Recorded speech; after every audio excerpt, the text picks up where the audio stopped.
Ladies and gentlemen, I have the high honor, and I count it a distinct privilege, to present the President of the United States.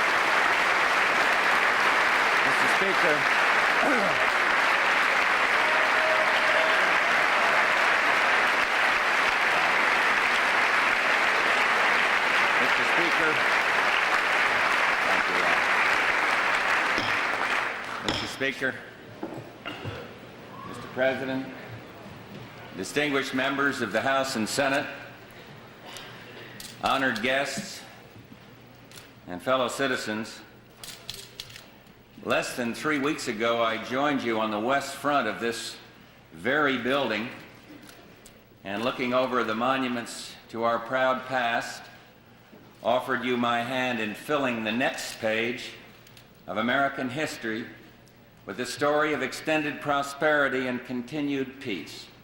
And tonight I'm back to offer you my plans as well. The hand remains extended, the sleeves are rolled up, America is waiting, and now we must produce. Together, we can build a better America. It is comforting to return to this historic chamber. Here, 22 years ago, I first raised my hand to be sworn into public life. So tonight, I feel as if I'm returning home to friends, and I intend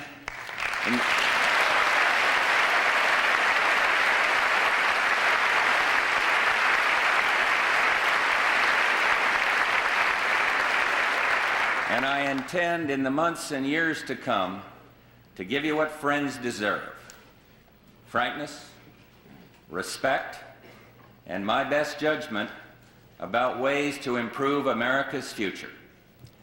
In return, I ask for an honest commitment to our common mission of progress.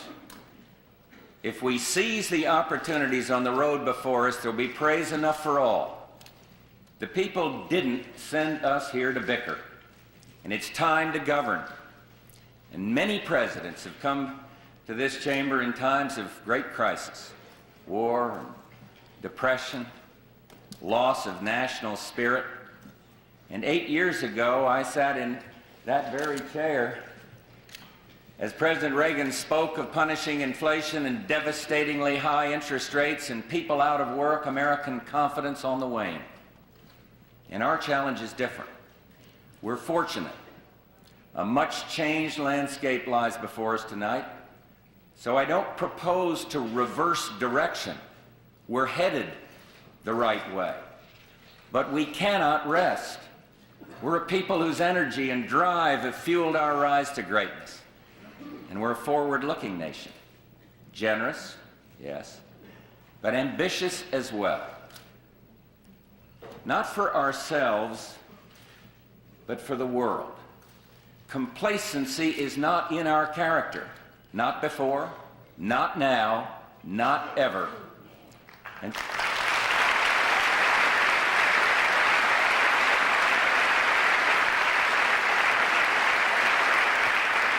so tonight, we must take a strong America and make it even better. We must address some very real problems.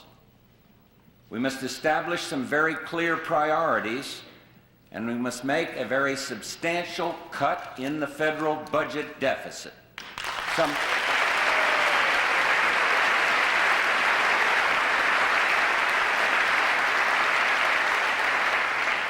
Some people find that agenda impossible, but I'm presenting to you tonight a realistic plan for tackling it.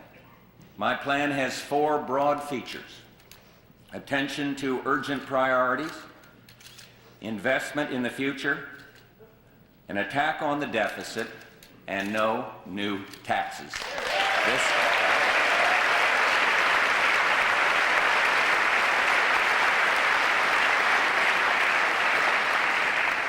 This budget represents my best judgment of how we can address our priorities. There are many areas in which we would all like to spend more than I propose. I understand that. But we cannot until we get our fiscal house in order. Next year alone, thanks to economic growth, without any change in the law, the federal government will take in over $80 billion more than it does this year. That's right, over $80 billion in new revenues with no increases in taxes. And our job is to allocate those new resources wisely. We can afford to increase spending by a modest amount, but enough to invest in key priorities and still cut the deficit by almost 40% in 1 year. And that will allow us to meet the targets set forth in the Gramm-Rudman-Hollings law.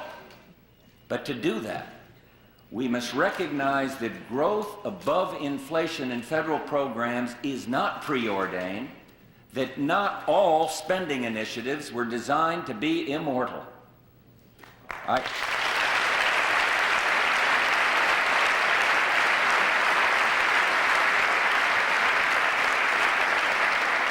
I make this pledge tonight. My team and I are ready to work with the Congress to form a special leadership group to negotiate in good faith, to work day and night, if that's what it takes, to meet the budget targets and to produce a budget on time. We cannot settle for business as usual. Government by continuing resolution or by government by crisis will not do.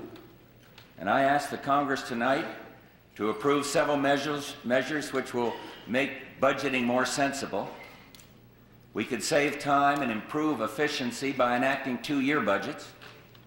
43 governors have the line item veto. Presidents should have it too.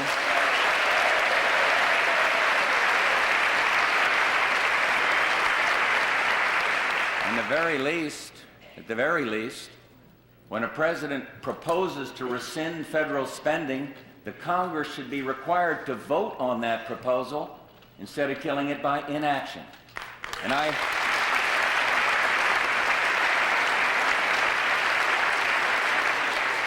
ask the Congress to honor the public's wishes by passing a constitutional amendment to require a balanced budget. Such an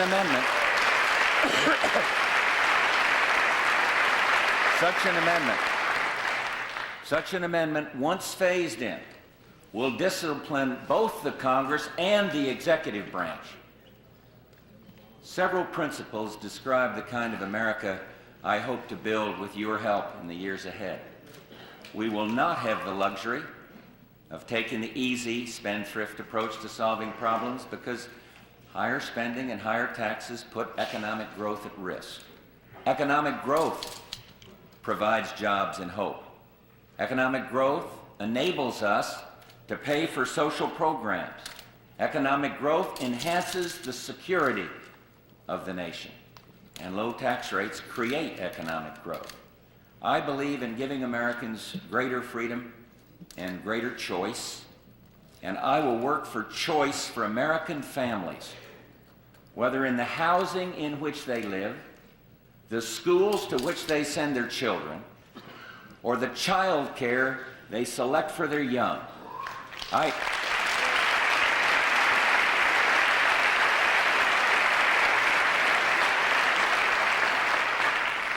You see, I believe that we have an obligation to those in need, but that government should not be the provider of first resort for things that the private sector can produce better. I believe in a society that is free from discrimination and bigotry of any kind, and I will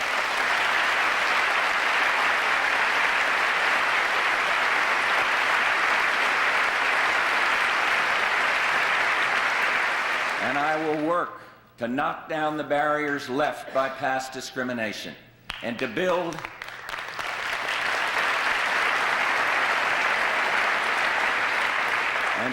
a more tolerant society that will stop such barriers from ever being built again. I believe that family and faith represent the moral compass of the nation, and I'll work to make them strong. For as Benjamin Franklin said, if a sparrow cannot fall to the ground without his notice, can a great nation rise without his aid?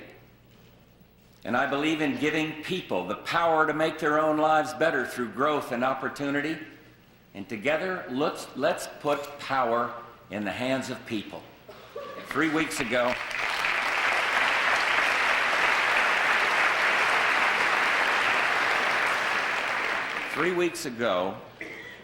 we celebrated the bicentennial inaugural, the 200th anniversary of the first presidency.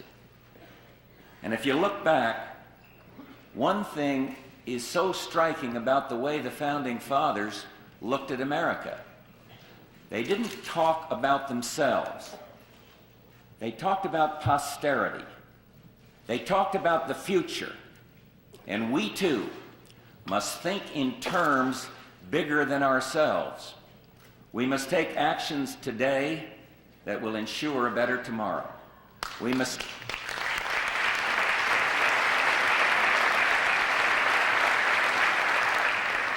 extend American leadership in technology, increase long-term investment, improve our educational system, and boost productivity. These are the keys to building a better future. And here are some of my recommendations. I propose almost $2.2 billion for the National Science Foundation to promote basic research and keep us on track to double its budget by 1993.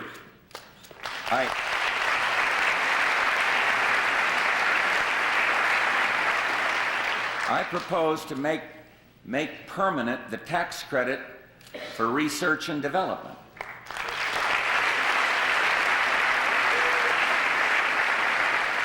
I've asked Vice President Quayle to chair a new task force on competitiveness, and I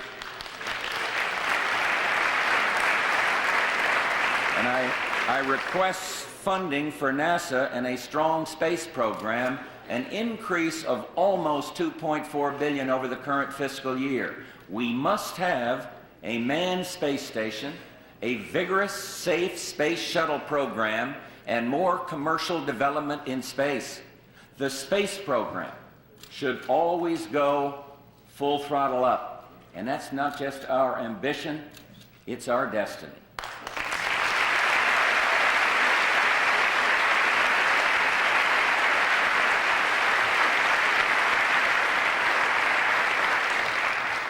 I propose that we cut the maximum tax rate on capital gains to increase long-term investment.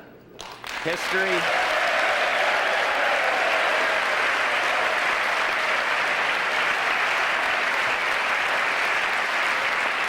is clear. History on this is clear. This will increase revenues, help savings, and create new jobs. And we won't be competitive.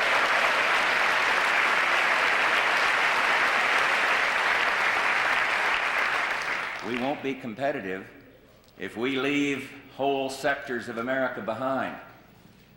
This is the year we should finally enact urban enterprise zones and bring hope to the inner cities.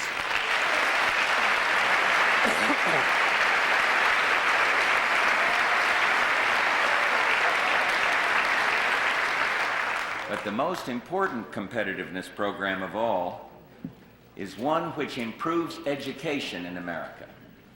When some of our students actually have trouble locating America on a map of the world, it is time for us to map a new approach to education. And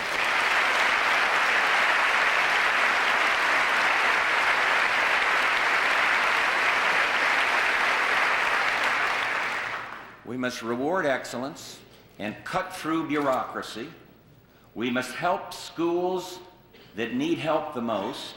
We must give choice to parents, students, teachers, and principals, and we must hold all concerned accountable.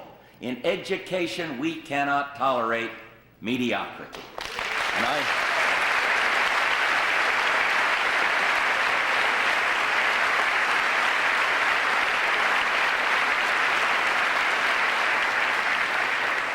want to cut that dropout rate and make America a more literate nation.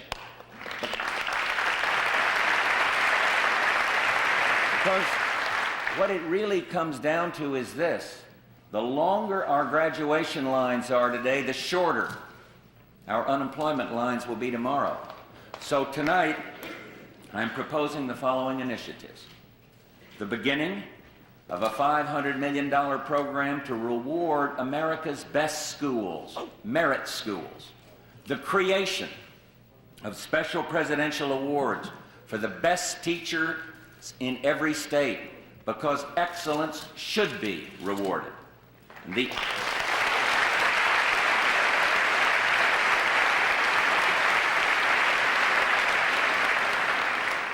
The establishment of a new program of national science scholars, one each year for every member of the House and Senate, to give this generation of students a special incentive to excel in science and mathematics. The expanded use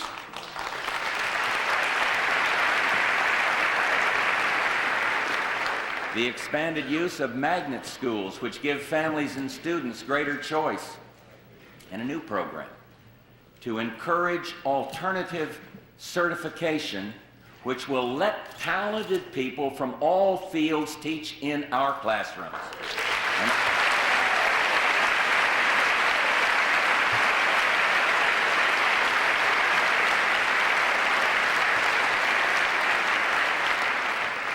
I've said I'd like to be the education president, and tonight I'd ask you to join me by becoming the Education Congress.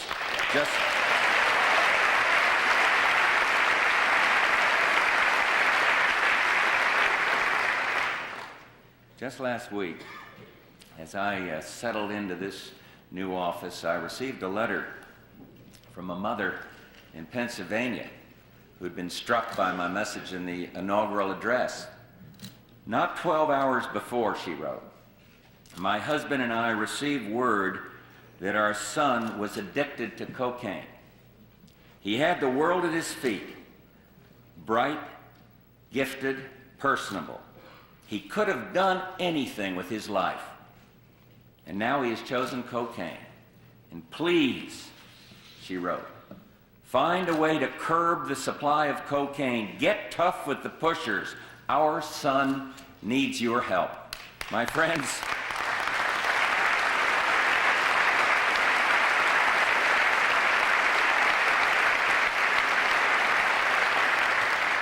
that voice crying out for help could be the voice of your own neighbor, your own friend, your own son. Over 23 million Americans used illegal drugs last year at a staggering cost to our nation's well-being. Let this be recorded as the time when America rose up and said no to drugs. The scourge of drugs must be stopped, and I am asking tonight for an increase of almost $1 billion in budget outlays to escalate the war against drugs.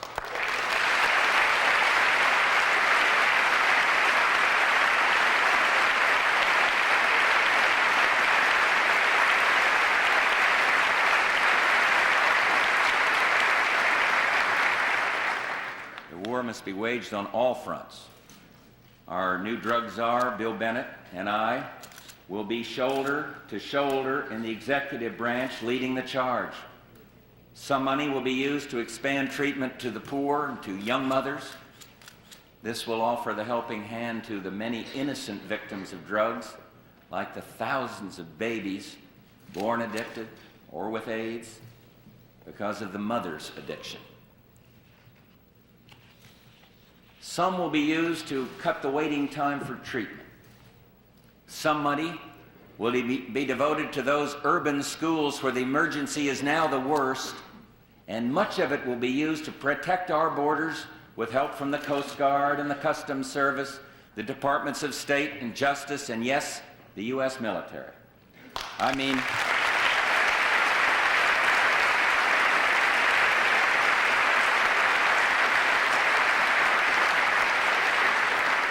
to get tough on the drug criminals, and let me be clear, this president will back up those who put their lives on the line every single day, our local police officers.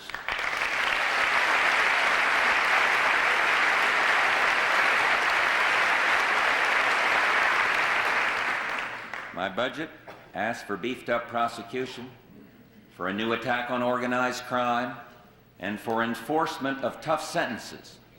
And for the worst kingpins, that means the death penalty.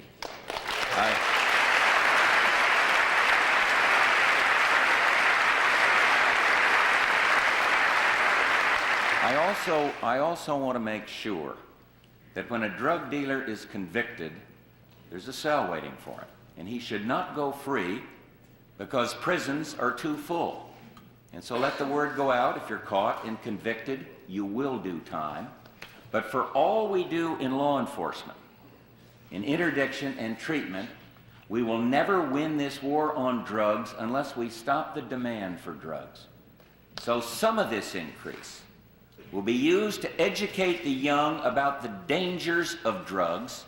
We must involve the parents, we must involve the teachers, we must involve the communities, and my friends, we must involve ourselves, each and every one of us in this concern.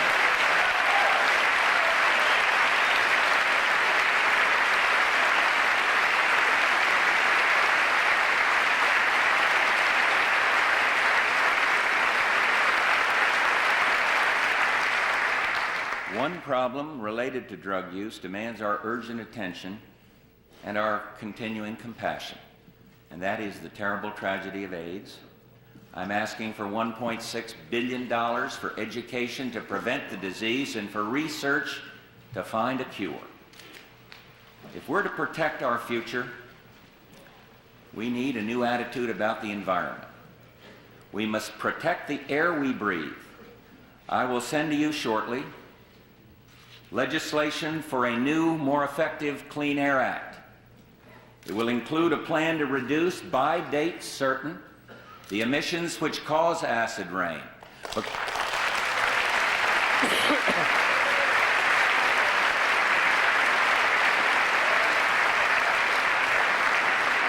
Because the time for study alone has passed, and the time for action is now.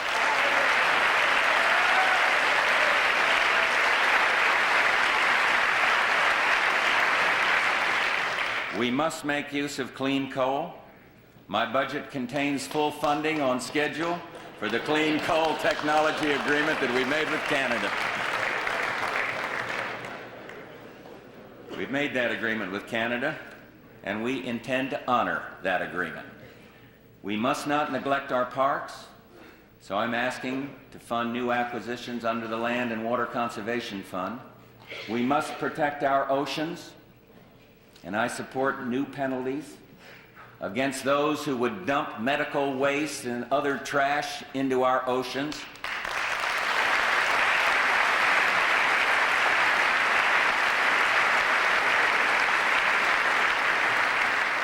The age of the needle on the beaches must end, and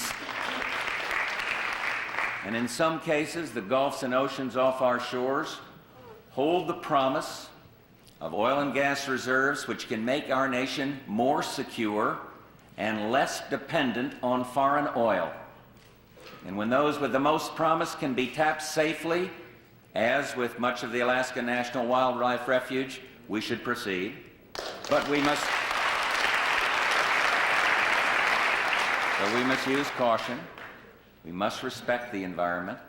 And so tonight I'm calling for the indefinite postponement of 3 lease sales which have raised troubling questions, 2 off the coast of California, and 1 which could threaten the Everglades in Florida.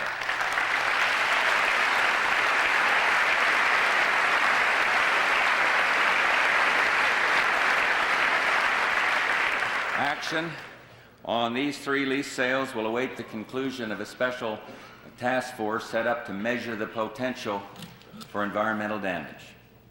I'm directing the Attorney General and the Administrator of the Environmental Protection Agency to use every tool at their disposal to speed and toughen the enforcement of our laws against toxic waste dumpers. I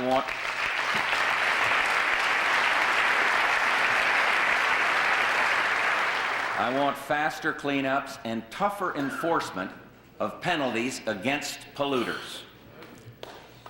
In addition to caring for our future, we must care for those around us. A decent society shows compassion for the young, the elderly, the vulnerable, and the poor. Our first obligation is to the most vulnerable: infants, poor mothers, children living in poverty. And my proposed budget recognizes this. I ask for full funding of Medicaid, an increase of over $3 billion, and an expansion of the program to include coverage of pregnant women who are near the poverty line.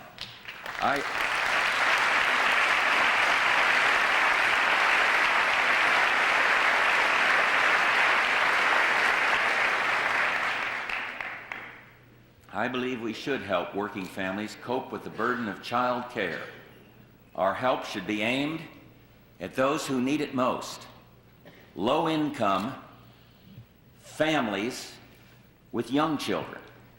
I support a new child care tax credit that will aim our efforts at exactly those families without discriminating against mothers who choose to stay at home.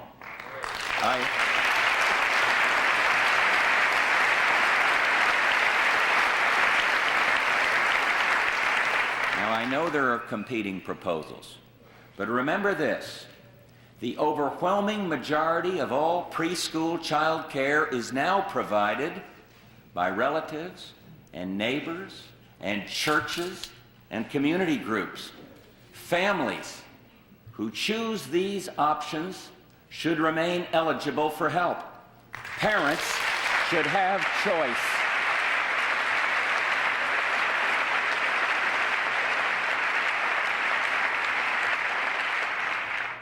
And for those children who are unwanted or abused, or whose parents are deceased, we should encourage adoption.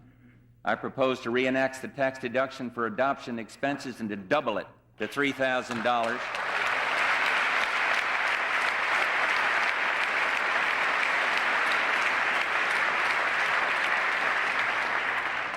Let's make it easier for these kids to have parents who love them. We have a moral contract with our senior citizens, and in this budget, Social Security is fully funded, including a full cost of living adjustment. We must honor our contract. We must care about those in the shadow of life, and I, like many Americans, am deeply troubled by the plight of the homeless. The causes of homelessness are many. History is long. But the moral imperative to act is clear. Thanks to the deep well of generosity in this great land, many organizations already contribute. But we in government cannot stand on the sidelines. In my budget, I ask for greater support for emergency food and shelter, for health services and measures to prevent substance abuse, and for clinics for the mentally ill. And I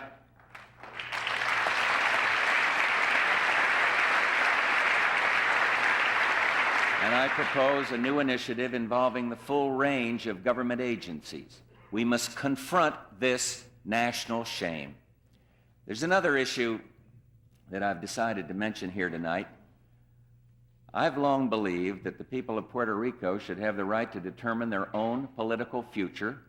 Personally, I strongly favor statehood, but I urge the Congress to take the necessary steps to allow the people to decide in a referendum. Certain problems, the result of decades of unwise practices, threaten the health and security of our people. Left unattended, they will only get worse, but we can act now to put them behind us. Earlier this week, I announced my support for a plan to restore the financial and moral integrity of our savings system. I asked Congress to enact our reform proposals within 45 days. We must not let this situation fester. We owe it to the savers in this country to solve this problem.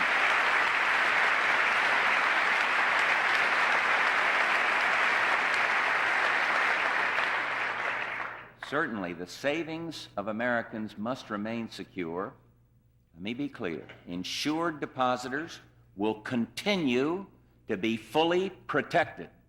But any plan to refinance the system must be accompanied by major reform. Our proposals will prevent such a crisis from recurring. The best answer is to make sure that a mess like this will never happen again. The majority of thrifts in communities across the nation have been honest. They've played a major role in helping families achieve the dream of home ownership. But make no mistake, those who are corrupt, those who break the law, must be kicked out of the business, and they should go to jail.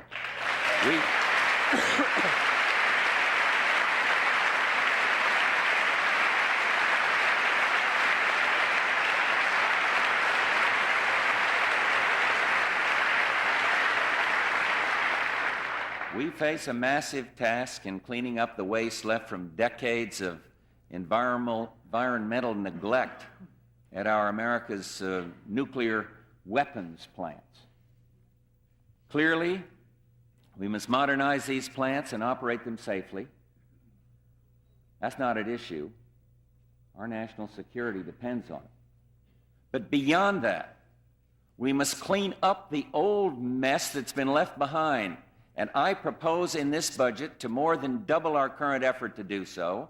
This will allow us to identify the exact nature of the various problems so we can clean them up, and clean them up we will. We've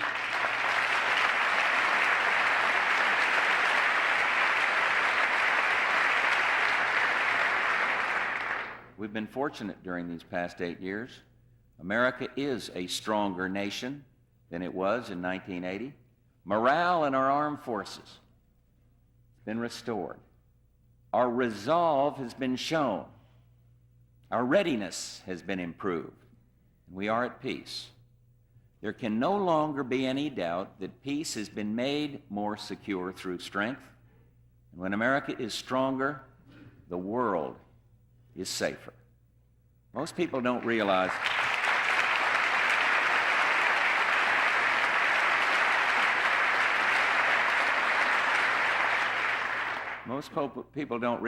that after the successful restoration of our strength, the Pentagon budget has actually been reduced in real terms for each of the last 4 years. We cannot tolerate continued real reductions in defense. In the light of the compelling need to reduce the deficit, however, I support a one-year freeze in the military budget, something I proposed last fall in my flexible freeze plan. And this freeze will apply for only 1 year, and after that, increases above inflation will be required. I will not sacrifice American preparedness, and I will not compromise American strength.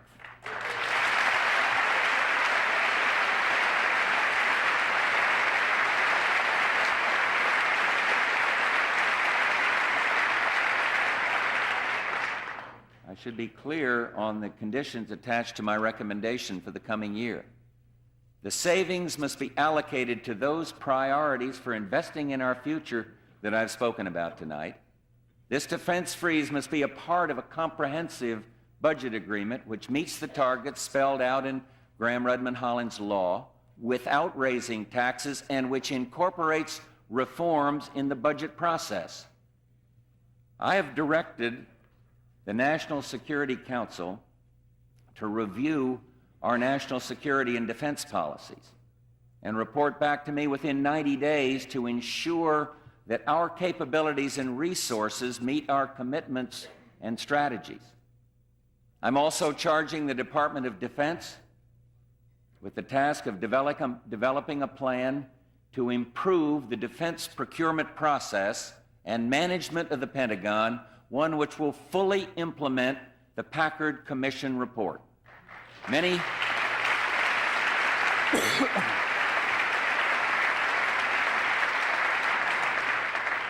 of these changes can only be made with the participation of the Congress, and so I ask for your help. We need fewer regulations. We need less bureaucracy. We need multi-year procurement and 2-year budgeting. And frankly, and don't take this wrong, we need less congressional micromanagement of our nation's military policy.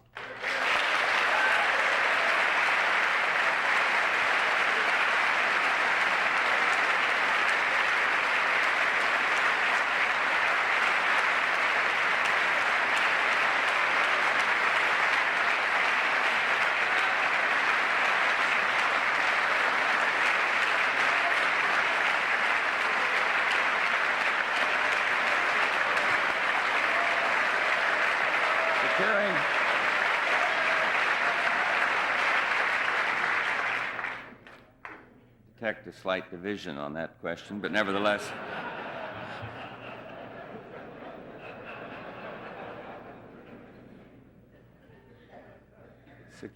Securing a more peaceful world is perhaps the most important priority I'd like to address tonight. You know, we meet at a time of extraordinary hope.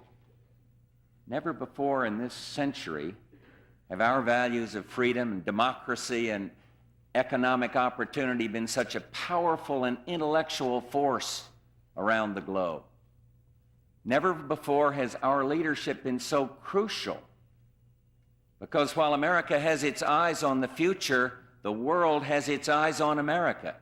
And it's time of great change in the world, and especially in the Soviet Union. Prudence and common sense dictate that we try to understand the full meaning of the change going on there. Review our policies,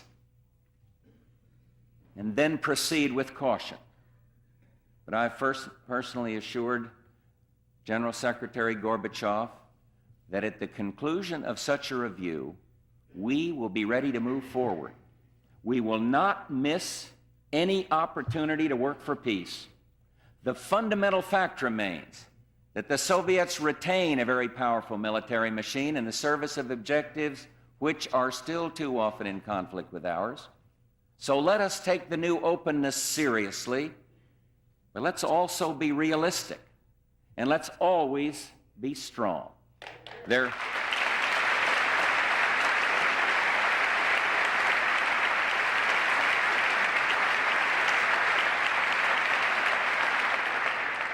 are some pressing issues we must address. I will vigorously pursue the Strategic Defense Initiative, the spread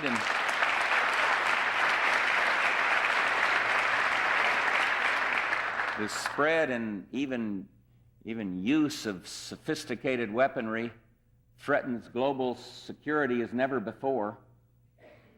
Chemical weapons must be banned from the face of the earth, never to be used again.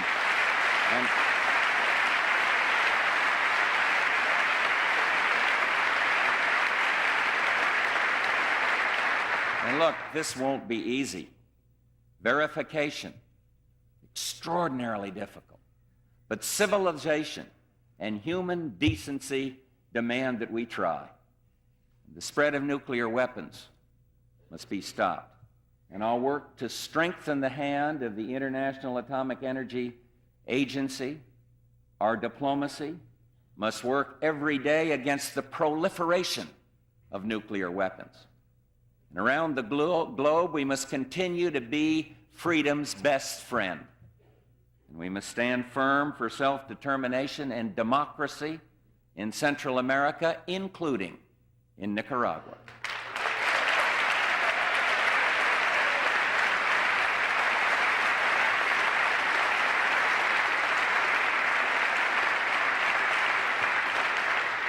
It is my strongly held conviction that when people are given the chance they inevitably will choose a free press, freedom of worship, and certifiably free and fair elections.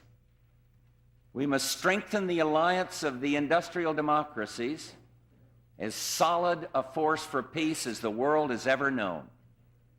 And this is an alliance forged by the power of our ideals, not the pettiness of our differences. So let's lift our sights to rise above fighting about beef hormones to building a better future, to move from protectionism to progress. I've asked the Secretary of State to visit Europe next week and to consult with our allies on the wide range of challenges and opportunities we face together, including East-West relations. And I look forward to meeting with our NATO partners in the near future. And I, too, shall begin a trip shortly to the far reaches of the Pacific Basin, where the winds of democracy are creating new hope, and the power of free markets is unleashing a new force. When I served as our representative in China 14 or 15 years ago, few would have predicted the scope of the changes we've witnessed since then. But in preparing for this trip, I was struck by something I came across from a Chinese writer. He was speaking of his country decades ago, but his words speak to each of us in America tonight. Today, he said, we're afraid of the simple words like goodness and mercy and kindness. My friends, if we're to succeed as a nation, we must rediscover those words. In just 3 days, we mark the birthday of Abraham Lincoln, the man who saved our union and gave new meaning to the word opportunity. Lincoln once said, I hold that while man exists, it is his duty to improve not only his own condition, but to assist in ameliorating that of mankind. It is this broader mission to which I call all Americans, because the definition of a successful life must include serving others. And to the young people,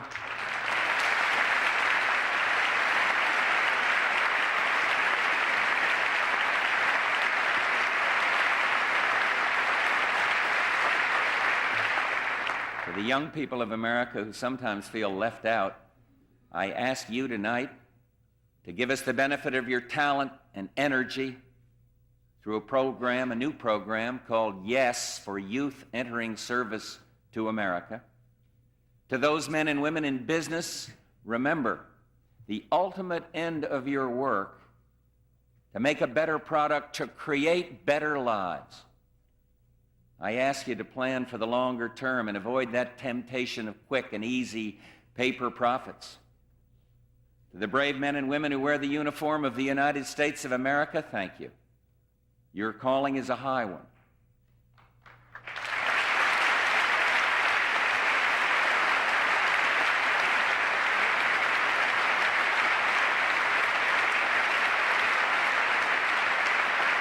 To be the defenders of freedom and guarantors of liberty. And I want you to know that this nation is grateful for your service. To the farmers of America, we appreciate the bounty you provide. We will work with you to open foreign markets to American agricultural products. And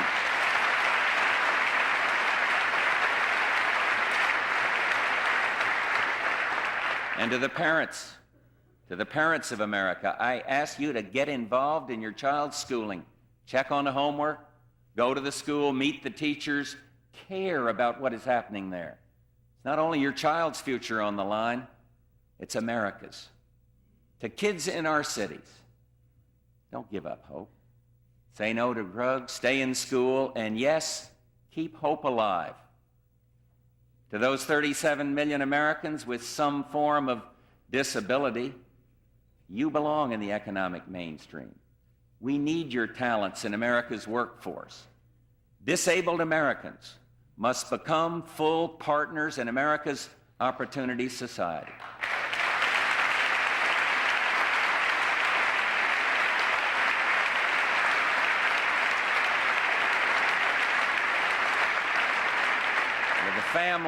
To the families of America watching tonight in your living rooms, hold fast to your dreams, because ultimately, America's future rests in your hands.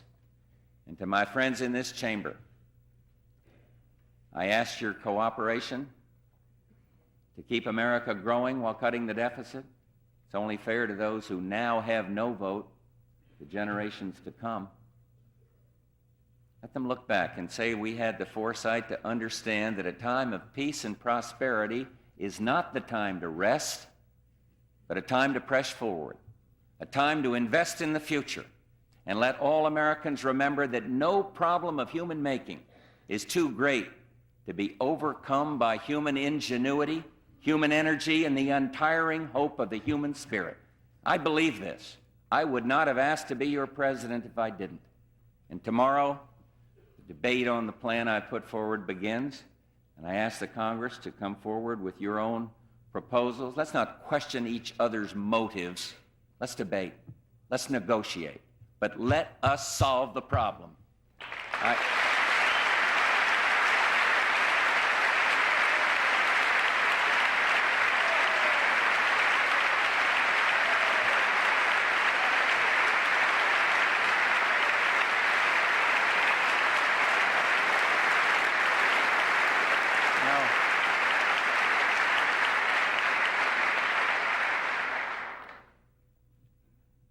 Recalling anniversaries may not be my specialty in speeches, but tonight,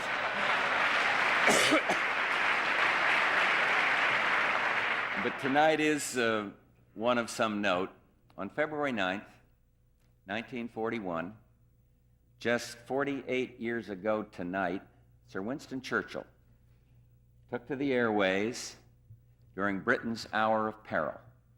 He'd received from President Roosevelt a hand-carried letter quoting Longfellow's famous poem, "Sail on, O ship of state, sail on, O Union strong and great. Humanity, with all its fears, with all the hopes of future years, is hanging breathless on thy fate." And Churchill responded on this night by radio broadcast to a nation at war. But he directed his words to Franklin Roosevelt. "We shall not falter, we shall not fail or falter," he said. "We shall not weaken or tire. Give us the tools, and we will finish the job." Tonight, almost half a century later, our peril may be less immediate, but the need for perseverance and clear-sighted fortitude is just as great. Now, as then, there are those who say it can't be done. There are voices who say that America's best days have passed, that we're bound by constraints, threatened by problems, surrounded by troubles which limit our ability to hope. Well, tonight, I remain full of hope. We Americans have only begun on our mission of goodness and greatness. And to those timid souls, I repeat the plea: give us the tools, and we will do the job. Thank you, God bless you, and God bless America.